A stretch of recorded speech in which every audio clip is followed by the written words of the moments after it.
क्या नाम है आपका? मेरा नाम घनश्याम शर्मा है। क्या हॉस्पिटल में आए? और दबंगों ने अटैक कर दिया गाय के मामले को लेकर के। बस हम लोग खेत से जा रहे थे और गाड़ी से उधर से गाय आ रही थी किसी और दूसरे राजपूत की, तो वो लोग गाड़ी देख कर गाय चली गई उसके घर की तरफ, दरवाजे की तरफ। इसी बात को लेकर उन लोगों ने गाली वगैरह देने लगे, मारने लगे और ओबीसी के नाते होते हम लोगों को जाति सूचक के शब्द का प्रयोग करने लगे और उसके बाद अटैक कर दिया। हम लोग डिफेंसिव मोड में आए और मैं तो सर्विस वाला हूँ। उसके बाद बचाने की बहुत कोशिश किया लेकिन वो लोग माने नहीं, मेरे के ऊपर अटैक किया। फिर लास्ट में मेरे को अपने बचाव के लिए थोड़ा बहुत उनसे लड़ना पड़ा, जिसमें मेरे को गंभीर चोट आ गई है और मेरा हेड इंजरी भी हो गया, इसमें टाँके लगे हैं। और वो लोग 5 की संख्या में थे। 5 की संख्या में? बीच बचाव में तो पहले घर वालों पर अटैक किया, हम ही गए थे बीच बचाव करने के लिए कि बीच बचाव हो जाए, बट नहीं हो पाया और मामला वो लोग बिगाड़ दिए। थाने में तहरीर पड़ी है? बहुत दिनों के बाद पड़ी है। वो वहाँ का थाना अध्यक्ष बिल्कुल नहीं सुन रहा था और बहुत जब एसपी साहब के नॉलेज में डाला तब उसके बाद जाके कार्रवाई हुई। और चाहते क्या? बस हम यही चाहते हैं कि हमारे साथ जो उचित हो न्याय हो, और कि हम क्या, हम तो देश के सैनिक हैं, हम किसी चीज़ के लफड़े में नहीं पड़ते हैं, लेकिन हमारे साथ हमला हुआ हमारे समाज के एक साथी हैं जो मिलिट्री में हैं और अपने गांव आए थे, अपने घर आए थे।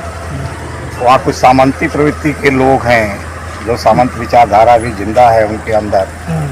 इस तरह के लोग जानते हैं कि हमारा समाज कमज़ोर समाज है, पीड़ित समाज है, तो इस समाज को हमेशा लोग दबाने, मारने, पीटने इस तरह का काम करते हैं। इसी तरह से उनका एक घटना हुई, कोई गाय चली गई थी और वो लोग हाँकने गए थे गाय को, तो इस पर दबंग किस्म के लोग जो हैं सामंती प्रवृत्ति के लोगों ने उस मिलिट्री मैन के ऊपर जो क्या हमला नाम किया था है, उनका? क्या नाम था?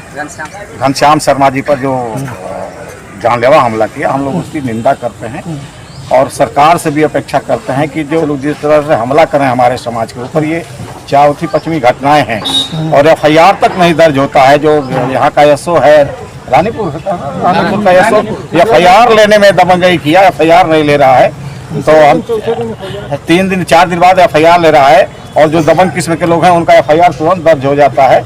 तो इसलिए हम उत्तर प्रदेश के मुख्यमंत्री से निवेदन करते हैं और यहाँ के प्रशासन से भी हम निवेदन करते हैं कि वो शीघ्र से शीघ्र जो उचित कार्रवाई है वो करें। एफआईआर में जो उचित धाराएं हैं लगा करके एफआईआर दर्ज हो, क्योंकि वह एक सैनिक का मामला है। रमेश शर्मा, जिला अध्यक्ष नाई समाज आजमगढ़। रुदल शर्मा जी जो संगठन के कार्यकर्ता हैं और बहुत ही संघर्षशील साथी, इनके छोटे भाई जो है इनके साथ बहुत बड़ा हादसा हो गया जिसमें दबंग किस्म के लोगों ने उनके ऊपर जानलेवा हमला किया है और यह बहुत ही शर्मनाक है, बहुत ही निंदनीय है। जो कि एक फौजी आदमी है, सिपाही है, जो देश की रक्षा करने वाला, उसके ऊपर जब वही सुरक्षित नहीं है तो देश कहाँ सुरक्षित होगा। आतंकवादी उन लोगों ने हमारे परिवार के, हमारे नाई समाज के लोगों पर अत्याचार शुरू कर दिया है और जाति सूचक शब्द का प्रयोग करके उन्होंने एक गाय थी उसको हाँक के ले जा रहे थे, उनके द्वार पर चली गई।